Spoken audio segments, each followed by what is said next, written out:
Janasena మద్దతుపై పునరాలోచన. Ticket ఆశించి భంగపడిన వారు జనసేన నుంచి పోటీ. మద్దతు సంగతి సరే, అసలుకే వేశారు.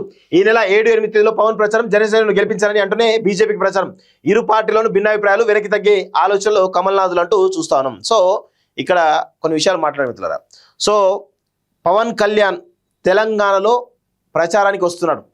సో గతంలో ఏమన్నాడు, తెలంగాణ వల్ల ఏపీకి దిష్టి తగులుతుందని చెప్పేసి అన్నాడు కదా. ఫస్ట్ పవన్ కళ్యాణ్ క్షమాపణ చెప్పి ప్రచారానికి రావాలి. ఒకటి, క్షమాపణ చెప్పకుండా ప్రచారానికి వస్తే పవన్ కళ్యాణ్ తెలంగాణ అవమానించింది కదా, సో అదే పరిస్థితి ఈరోజు బీజేపీకి ఉంటుంది.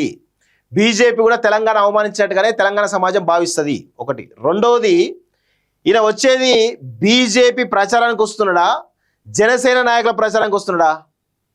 సో జనసేన నుంచి కొన్ని వందల మంది పోటీ చేస్తా ఉన్న మున్సిపాలిటీలలో.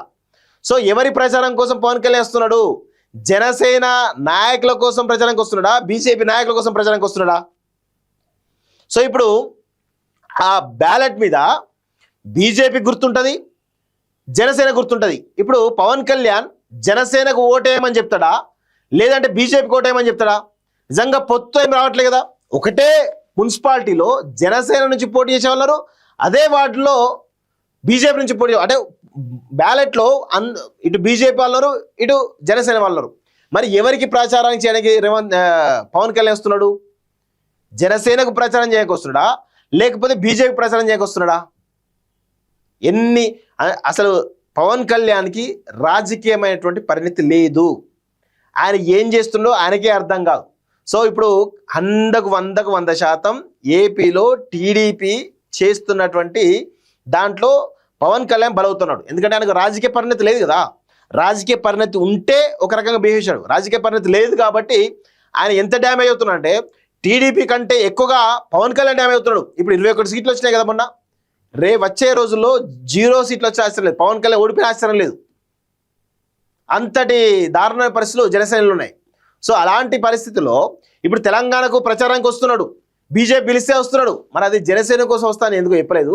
బీజేపీ పిలిస్తే వస్తుందని చెప్పేసి జనసేన కోసం కూడా ప్రచారం చేయడానికి వస్తుందని చెప్పేసి మళ్ళీ ఒక నెరేటివ్ బిల్డ్ చేస్తున్నారు. అంటే రాజకీయాల మీద కనీస అవగాహన లేదు, కనీసమైనటువంటి పరిణతి లేదు, కనీసమైనటువంటి వ్యూహాలు ఉండవు.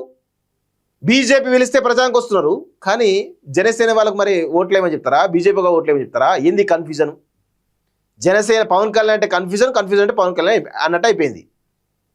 సో పవన్ కళ్యాణ్, మీరు తెలంగాణకు వచ్చే ముందు 100% మీరు తెలంగాణ పైన చేసినటువంటి విమర్శలకు క్షమాపణ చెప్పి మాత్రమే తెలంగాణలో అడుగుపెట్టాలి.